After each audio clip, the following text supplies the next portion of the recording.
Good morning बच्चों।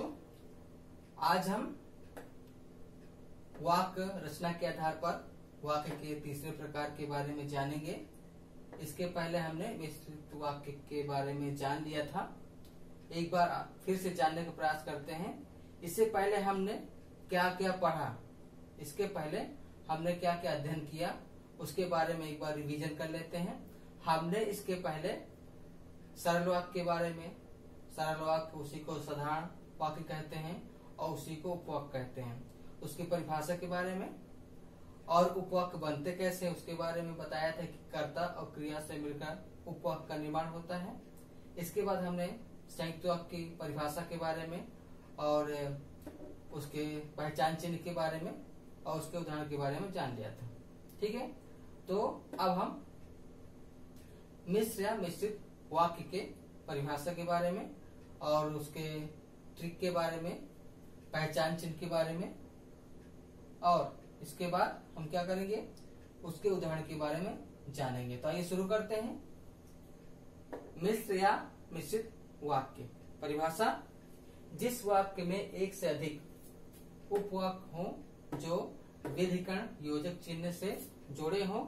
इन उपवाक्यों में एक प्रधान उपवाक्य एवं अन्य आश्रित उपवाक्य होते हैं। अब इस परिभाषा के बारे में समझते हैं।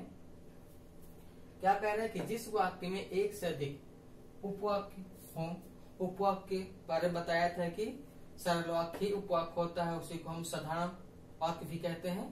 तो उपवाक्य का निर्माण कैसे होता है, कर्ता और क्रिया से उपवाक्य का निर्माण होता है। इसके बाद व्यधिकरण के बारे में जानते हैं। व्यधिकरण क्या होता है, तो ये जो है हम समुच्चय बोधक अव्यय हमने पढ़ा है। तो उसके दो प्रकार होते हैं, एक होता समानाधिकरण और दूसरा होता व्यधिकरण। जो समानाधिकरण जो अव्यय का प्रयोग होता है वो होता है संयुक्त बोधक, संयुक्त जो वाक्य है उसके में प्रयोग होता है। और व्यधिकरण जो योजक चिन्ह है उसका प्रयोग हम मिश्र वाक्य में करते हैं। ठीक है, इसके बाद तो मिश्रित उपवाक्य क्या होंगे कि जो व्यधिकरण योजक चिन्ह से जुड़े होंगे वो होते हैं मिश्रित उपवाक्य। इन उपवाक्यों में एक प्रधान उपवाक्य एवं अन्य आश्रित उपवाक्य होता है। अब प्रधान उपवाक्य क्या होता है, तो प्रधान उपवाक्य वह होता है जो अपने आप में स्वतंत्र होता है, इसकी अपनी एक मुख्य क्रिया होती है। ठीक है, इसके बारे में हम विस्तार से इसके बाद जानेंगे। और आश्रित उपवाक्य क्या होता है कि आश्रित उपवाक्य प्रधान उपवाक्य पर ही निर्भर होता है, क्योंकि जब तक हम इस प्रारंभ का वाक्य नहीं बोलेंगे तो दूसरा वाक्य का निर्माण नहीं किया जा सकता है। ठीक है, इसके बाद हम जानते हैं ट्रिक के बारे में कि हम मिश्र वाक्य को कैसे जानेंगे, उसके उदाहरण कैसे बनाएंगे, उसके बारे में जानते हैं। ट्रिक है मिश्रा जी की युगल जोड़ी आश्रित है।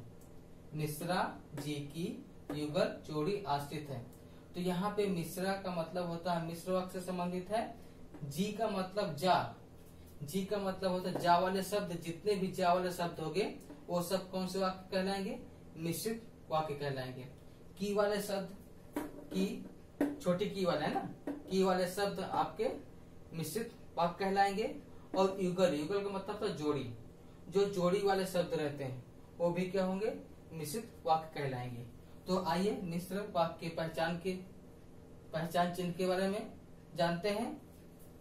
जो कि, जो सो, जो वह, जैसा वैसा, जिसकी उसकी, यदि तो, वही जिसे, जिसे उसे, की, क्योंकि, जब तक, ज्यों त्यों, यद्यपि, तथापि, इधर उधर, जितना उतना, अगर, तो भी और तो जितने भी ये पहचान चिन्ह हैं ये सब किसके हैं, मिश्र वाक्य के हैं। यदि हमें पहचान चिन्ह याद हैं तो हम मिश्र वाक्य को पहचान सकते हैं, क्योंकि वही एक जरिया है वाक्य पहचानने का। तो हमें क्या करना है कि हमें मिश्र वाक्य के जितने भी पहचान चिन्ह हैं वो हमको याद रखना है। उसके लिए मैंने ट्रिक आपको बताई है कि जी की युगल मतलब मिश्रा जी की युगल जोड़ी आश्रित है। तो फिर से एक बार जान लेते हैं। जा वाले शब्द, जितने भी जा वाले शब्द हो गए, जैसे जो, जो की, जो सो यहाँ पे जा है, जो वह यहाँ पे जा है, इसके ये जो है जैसा वैसा, ये कैसा युगल वाला, क्योंकि ये एक साथ प्रयोग होता है।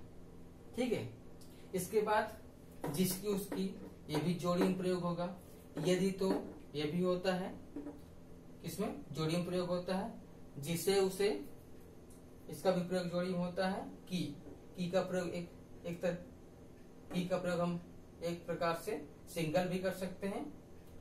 क्योंकि में भी छोटी की लगी हुई है, तो ये भी कौन से वाक्य में आएगा, आपका मिश्र वाक्य में आएगा। इसके बाद हम जानते हैं जब और तब। जब और तब ये भी क्या होगा, युगल, क्योंकि ये जोड़ी में है। ठीक है। जब का प्रयोग होगा तो तब का भी प्रयोग होगा। इसके बाद ज्यों त्यों का प्रयोग एक साथ होगा। यद्यप तथापि का प्रयोग एक साथ होगा। इधर उधर का प्रयोग एक साथ होगा। जितना उतना, अगर तो भी। तो हमको क्या करना है कि मिश्र वाक्य के जितने भी पहचान चिन्ह है उसको हमको बार बार याद करना है, तभी हम मिश्र वाक्य के बारे में जान सकते हैं। हम पहचान पाएंगे कि मिश्र वाक्य है कि नहीं है। तो हमको सर्वप्रथम जितने भी पहचान चिन्ह है उनके बारे में जानना होगा। ठीक है। अब उदाहरण के बारे में जानते हैं। एग्जाम्पल जैसे, यदि अच्छा कार्य करते तो जरूर सफल हो जाते। अब यहाँ पे ये वाक्य दिया हुआ है, हमको पहचानना कि अच्छा बताओ कि यहाँ पे कौन सा वाक्य है। तो हमको देखना होगा कि यहाँ पे चिन्ह क्या दिखाई दे रही है, जो चिन्ह क्या है। तो यहाँ पे यदि लगा हुआ है, तो लगा हुआ है। ठीक है।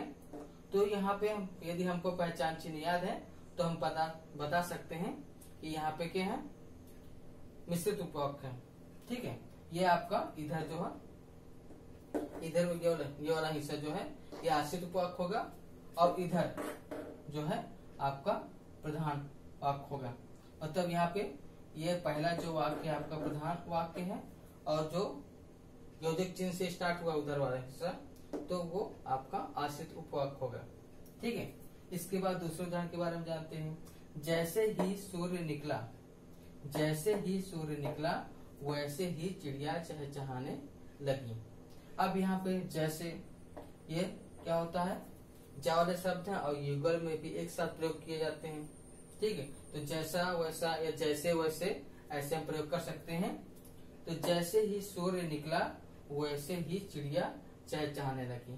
तो यहाँ पे जो पहला वाक्य है, जैसे ही सूर्य निकला, ये आपका, ये पहला वाला जो हिस्सा है ये आपका प्रधान वाक्य है। और जो दूसरा हिस्सा है, वैसे ही चिड़िया चहचहाने लगी, ये आपका आश्रित उपवाक्य है। क्योंकि जब इसको बोलेंगे तभी ये वाक्य पूरा होगा। इसके बाद तीसरा है, घनश्याम ने कहा कि तुम विद्यालय जाओ।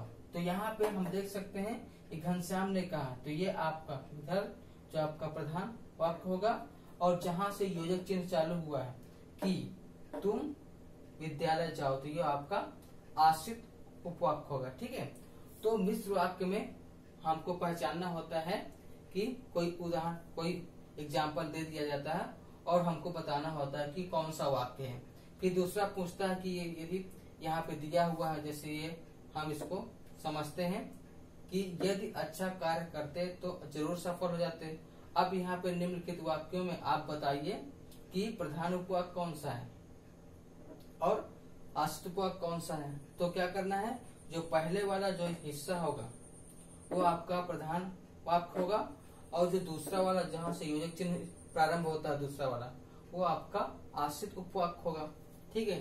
फिर इसके बारे में जानते हैं। जैसे ही सूर्य निकला, तो यहाँ पे जो पहला निकला तक ये आपका प्रधान वाक्य होगा।